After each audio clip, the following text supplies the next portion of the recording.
Good morning, everyone. This is the lecture number 50 of Engineering Thermodynamics.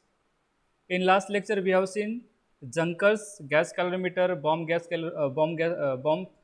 calorimeter. Bomb calorimeter is used to determine calorific value of solid and liquid fuel, whereas Junker's gas calorimeter is used to determine calorific value of gaseous fuel. Today, we'll see adiabatic flame temperature.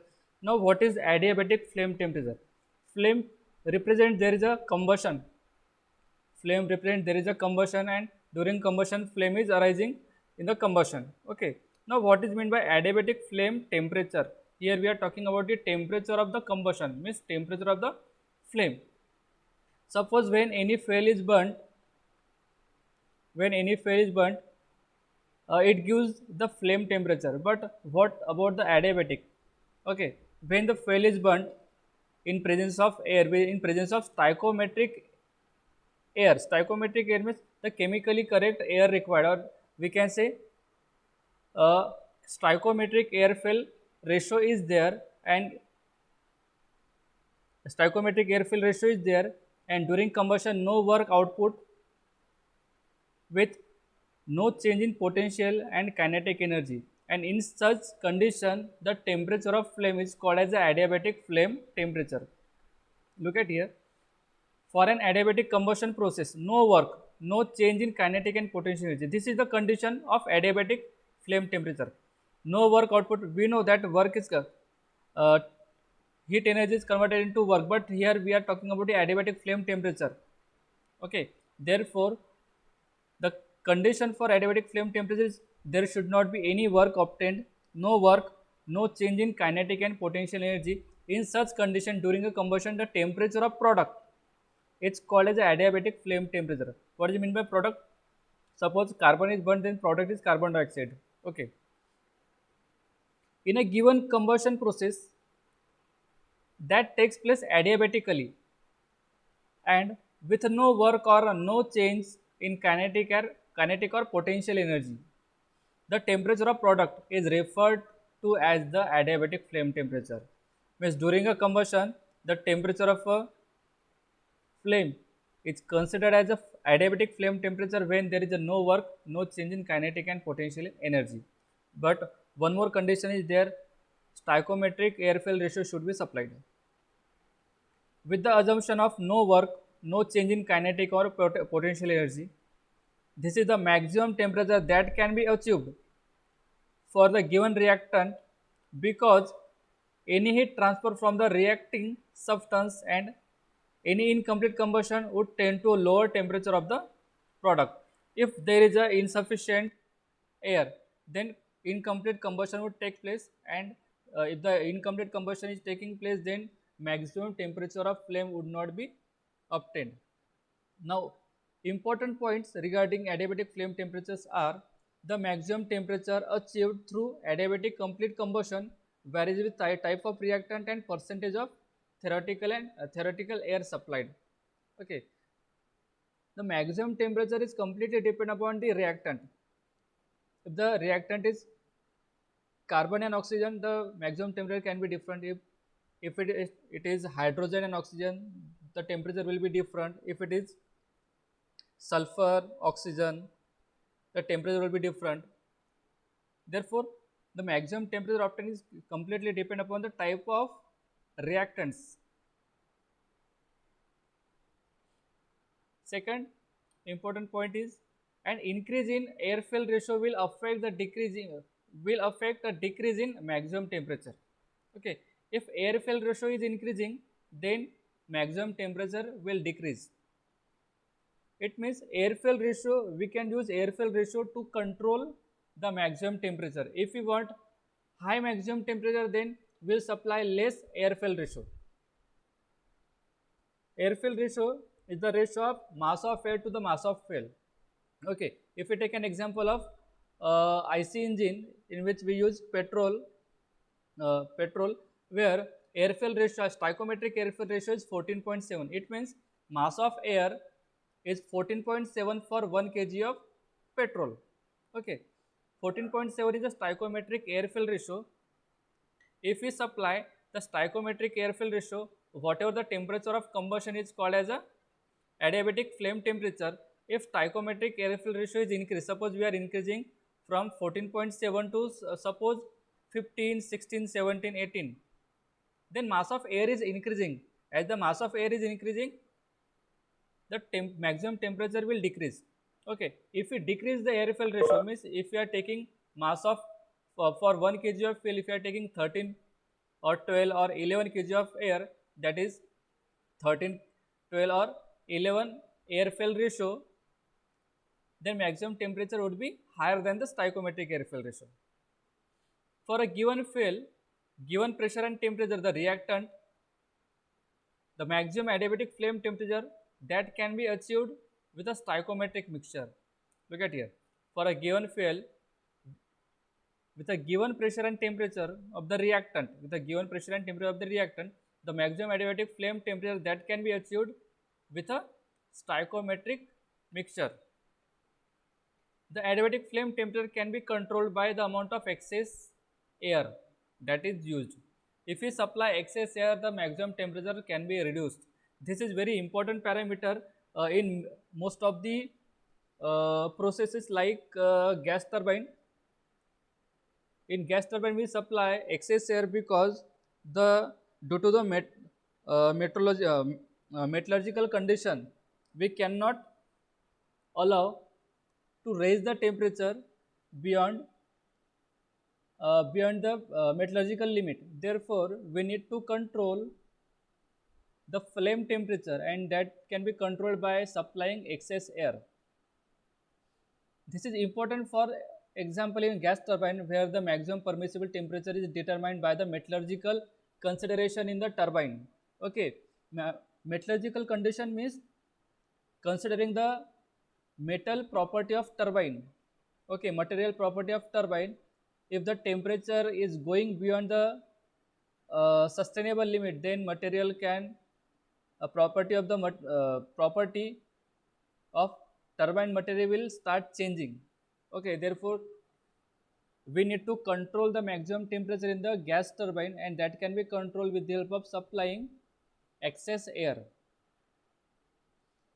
Actual combustion analysis, we'll see actual combustion analysis. We'll see combustion efficiency for the different uh, engines like internal combustion engine, gas turbine. Okay, in evaluating the performance of actual combustion process, a number of different parameters can be defined depending upon the nature of process and the system considered. The combustion efficiency of gas turbine. Look at here, combustion efficiency of gas turbine is defined as it is the ratio of fuel air ratio of the ideal fuel air ratio to the actual fuel air ratio. Now here I have written fuel air ratio, F by A, it is a fuel air ratio. Ideal fuel ratio means a stoichiometric fuel air ratio, means chemically required. For the complete combustion of fuel, whatever the chemically correct fuel air ratio is required is called the ideal, and this is the actual. In actual, there will be excess amount of air will be there.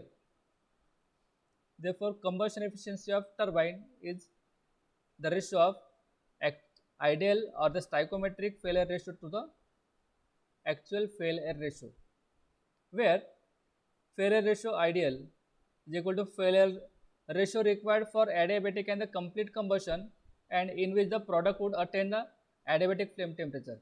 If you are supplying ideal air fuel air ratio, in this condition, whatever the flame temperature obtained is the adiabatic flame temperature. Now here I have written F by A ideal. You can write A by F, means air fuel ratio you can write. Okay, ultimately it is going to be balanced. If you are using air fuel ratio, then in numerator as well as denominator, uh, in both the side you have to use air fuel ratio. Now in case of steam generator means boiler.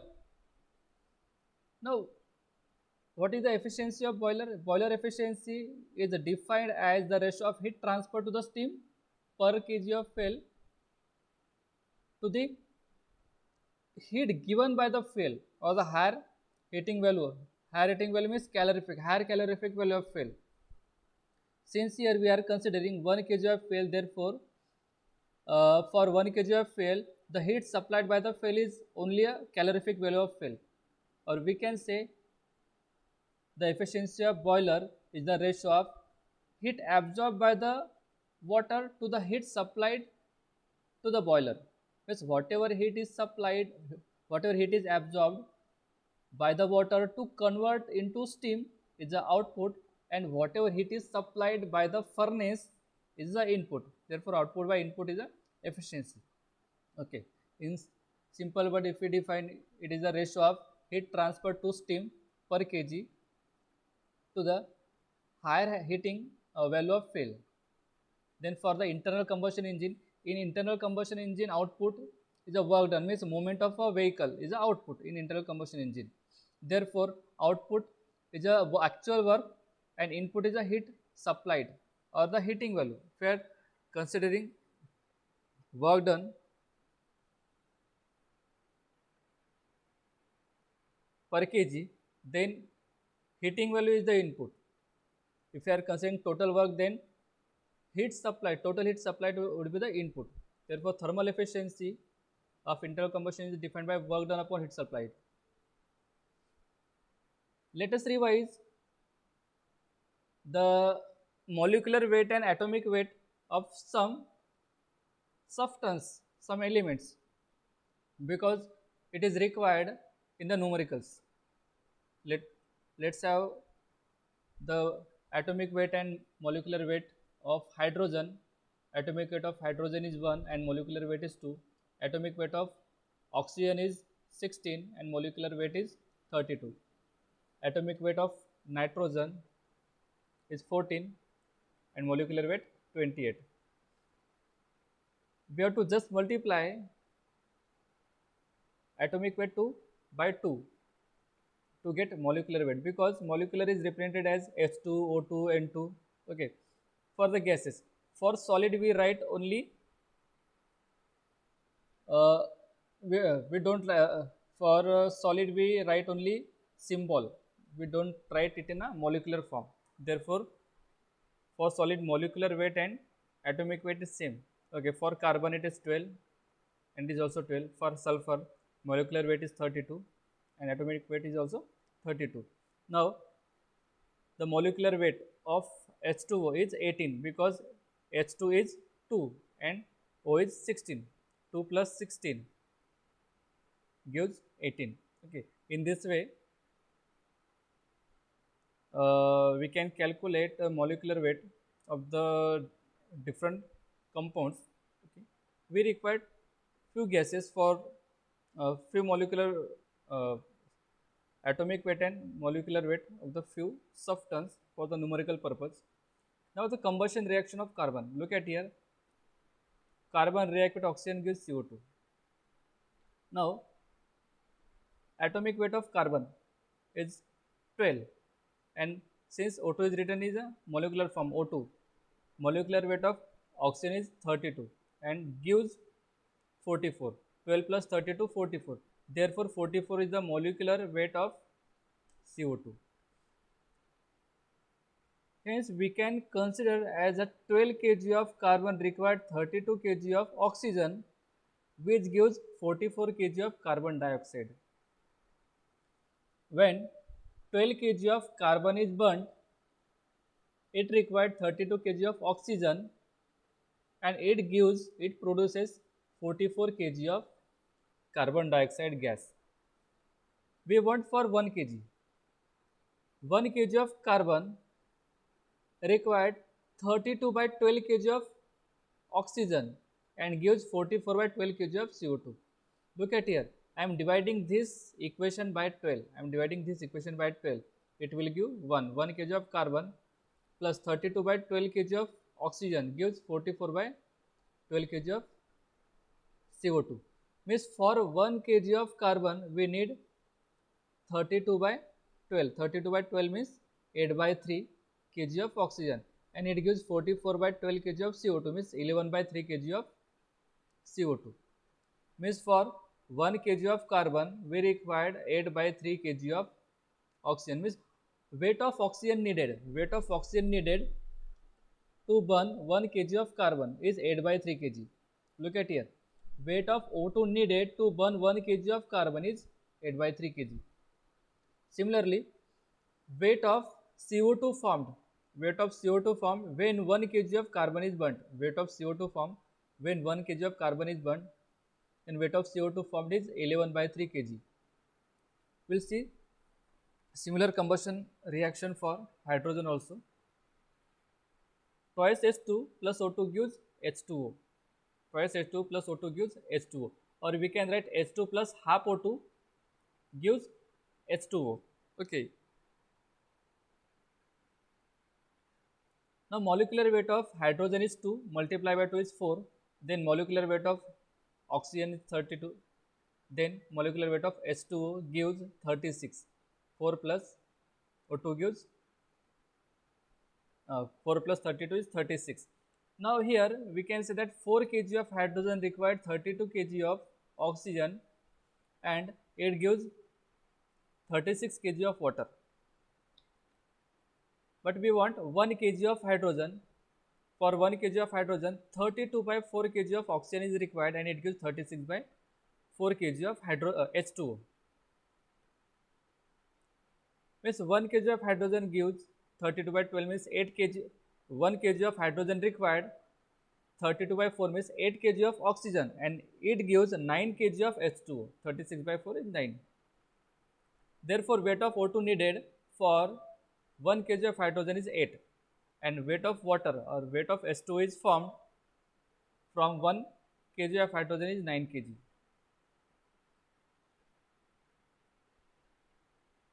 Okay. Mass of air required. If we know the mass of oxygen, we can calculate the mass of air, because we know the percentage of oxygen available in the air. Air contains 23% of oxygen by weight, and remaining is nitrogen. Nitrogen is 77% and oxygen is 23%. Okay, it is 22 point something, and nitrogen is 76 point something, and 1% is remaining gas. But as a round figure, we are considering as 23% is a oxygen in air. Therefore, weight of air required, the mass of O2 multiply by 100 by 23, 100 by 23, or you can divide by percentage of oxygen available in the nitrogen, available in the air. Okay. Therefore, weight of air is equal to mass of oxygen into 100 by 23. Then mass of nitrogen required. Mass of nitrogen required or mass of nitrogen available. Actually, nitrogen doesn't required. It is available in the air, but nitrogen doesn't react in any chemical reaction. It doesn't react. It is an inert gas. Therefore, when the combustion takes place, we supply air which consists of oxygen and nitrogen. Only oxygen take part in the combustion. Nitrogen is ideal gas, inert gas, and it remains idle, and it comes out as it is in the product. Therefore, we calculate the weight of nitrogen in the gas. Therefore, weight of nitrogen in the gas is mass of flue gas multiplied by 77 by 100. Okay, why 77? Because 77% nitrogen is available in the air. Look at the numerical. A coal sample gave the following analysis by weight. Coal sample gives the following analysis by weight. Carbon 85%, hydrogen 6%, oxygen 6%. The remainder being incombustible. Remainder being incombustible. Okay. Determine minimum weight of air required per kg of coal for chemically correct composition. Here, fuel composition is given, in which carbon is 85%, hydrogen is 6%, and oxygen is 6%, and it is required to calculate for per kg of coal. Therefore, we are considering fuel is 1 kg. Therefore, 85% means 0.85 kg of carbon is there. 6% means 0.06 kg of hydrogen is there. 6% oxygen means 0.06 kg of oxygen is there. Means this is the composition of fuel, and fuel contains carbon, hydrogen and oxygen. Carbon is 0.85%, sorry, means 85%, hydrogen 6%, oxygen 6%. But for 1 kg is there, therefore for 1 kg is, we have to do calculation for 1 kg, therefore we will consider percent is itself a weight. Okay, therefore 85% means 0.85 kg of carbon, 6% means 0.06 kg of hydrogen, and oxygen 0.06 kg of oxygen. Now we know to burn 1 kg of carbon, we required 8 by 3 kg of oxygen. Therefore O2 required for the combustion of carbon and hydrogen. For the combustion of carbon, O2 required 0.85 into 8 by 3. We just calculated. For 1 kg of carbon, we required 8 by 3 kg of oxygen.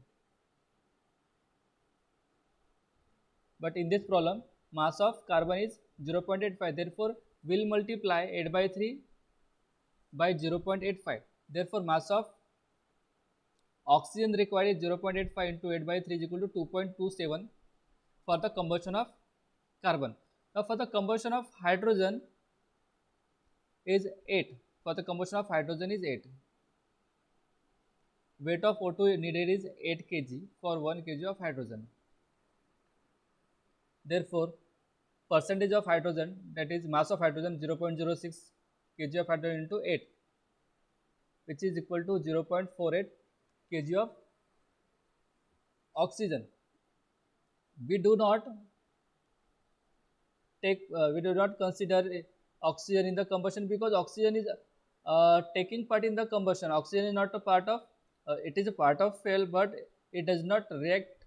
Carbon react to the oxygen, hydrogen react to the oxygen. Okay, now the mass of oxygen required, total mass of oxygen required, O2 is, will do addition of this 2.75.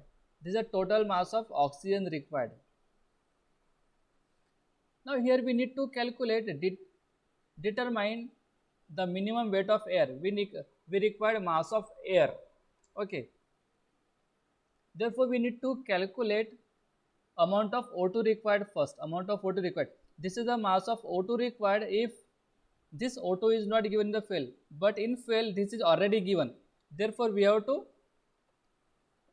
subtract this amount. The weight of O2 to be supplied, weight of O2 needed is 2.75. Weight of O2 needed is 2.75, and weight of O2 available in the fuel itself 0.06. Therefore, weight of O2 supplied, actually weight of O2 supplied is 2.75 minus 0.06 is equal to 2.69 kg. It is the weight of O2 required. Then weight of air needed. Weight of air needed. Weight of air is equal to mass of O2 into 100 by 23. Weight of air needed is weight of O2. Weight of O2 is 2.69, and multiply by 100 by 23. It is the weight of air required. Next problem. The percentage composition of sample of liquid fuel by weight is 84.8% carbon, hydrogen 15.2%. Calculate the weight of air needed for the combustion of 1 kg of fuel. Again, it is said that 1 kg of fuel means percentage itself a weight. Okay, first look at the first point. In first point we required mass of air, weight of air needed. Okay, in this problem, in fuel carbon and hydrogen percent is given and no oxygen percent is given. Therefore it is very simple problem. Here total O2 required will be the mass of O2. Okay, element in the fuel is carbon. Carbon is 84.8%, that is 0.848 kg of carbon in 1 kg of fuel. Hydrogen 15%, 15.2%, it means 0.152 kg of hydrogen in 1 kg of fuel.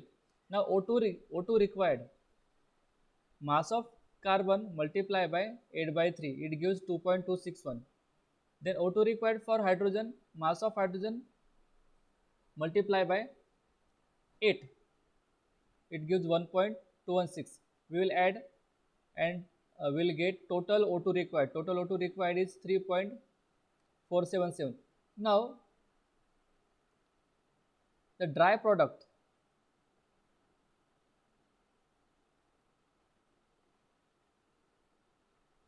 in this case, uh,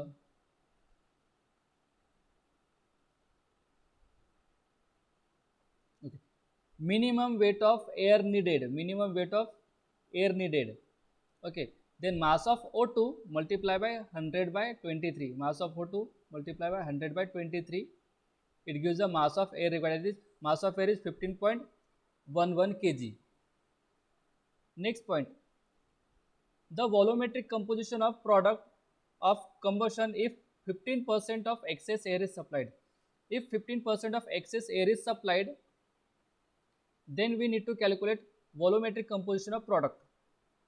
Okay, what can be the percentage of product? Okay, dry products means product obtained by the combustion of fuel. By the combustion of fuel means carbon, when carbon is burned, it gives CO2, and CO2 is mass of carbon multiplied by 11 by 3. Weight of CO2 formed. Weight of CO2 formed for 1 kg of carbon is 11 by 3. Therefore, mass of CO2 formed or weight of CO2 formed is equal to 11 by 3 into mass of carbon. Okay, carbon is not 1, therefore multiply mass of carbon to 11 by 3 and it gives 3.109. It is required because we want volumetric composition of product. Now excess air supplied. Excess air is 15% excess air is supplied and we have calculated the mass of air here. Mass of air, stoichiometric mass of air needed is 15.11 and 15% of excess air is supplied, therefore multiplied by 15 by 100. Multiplied by 15 by 100, therefore we will get 2.266 kg of excess air. We get 2.266 kg of excess air. This much amount of excess air is supplied. This is the actual air required. This is the stoichiometric air required, and this is the excess air supplied. Means if we add this, we will get actual supply of air. The weight of oxygen in excess air. Weight of oxygen in excess air. This is the excess air, 2.266. Then we need to calculate weight of oxygen. Then multiply it by 23 by 100. Multiplied by 23 by 100 to get mass of oxygen. 2.266 into 23 by 100, it will give mass of oxygen, it is 0.521 kg. Then total air supplied for the combustion, minimum air plus excess air. Minimum air required, that is stoichiometric air required, is 15.11 and excess air supplied is 2.266. Therefore total air supplied is 17.376 kg. This is the total air supplied. Therefore the weight of nitrogen in the flue gas, weight of nitrogen in the flue gas. Why we are calling it a flue gas? Whatever nitrogen is available in the air, that is as it is going outside with the flue gas. Therefore nitrogen available with the air or nitrogen available with the flue gas will be same. Okay, therefore the air supplied for the combustion multiply by 77 by 100 will give mass of nitrogen or weight of nitrogen 13.38 kg. The total volumetric composition of the product of combustion in the tabular form. Now name of gas. There are three gases: carbon dioxide, oxygen and nitrogen. Okay, carbon dioxide, the mass of carbon dioxide is 3.109. This is 3.109. Then O2 needed. O2 needed is 5 to 1 for the excess air. Then nitrogen needed 13.38. Molecular weight of CO2 is 44, O2 is 32, and N2 is 28. Then proportional, take it as X and it as Y. Then proportional volume is equal to Z, and Z is equal to X by Y. X by Y is for CO2 is 0.0707, for O2 0.0163, and for nitrogen 0.4780, and this is the summation of this. Now percentage volume is equal to Z upon summation of Z upon summation. This is the total, and if we want percent in percent, therefore Z upon this summation of Z. Therefore 0.0707 divided by 0.5650, it gives 12.51% of carbon dioxide in flue gas, 2.89% oxygen in the flue gas, which is coming as it is because excess air is supplied. Then nitrogen, 84.6% of nitrogen coming as it is outside from the flue gas. Okay.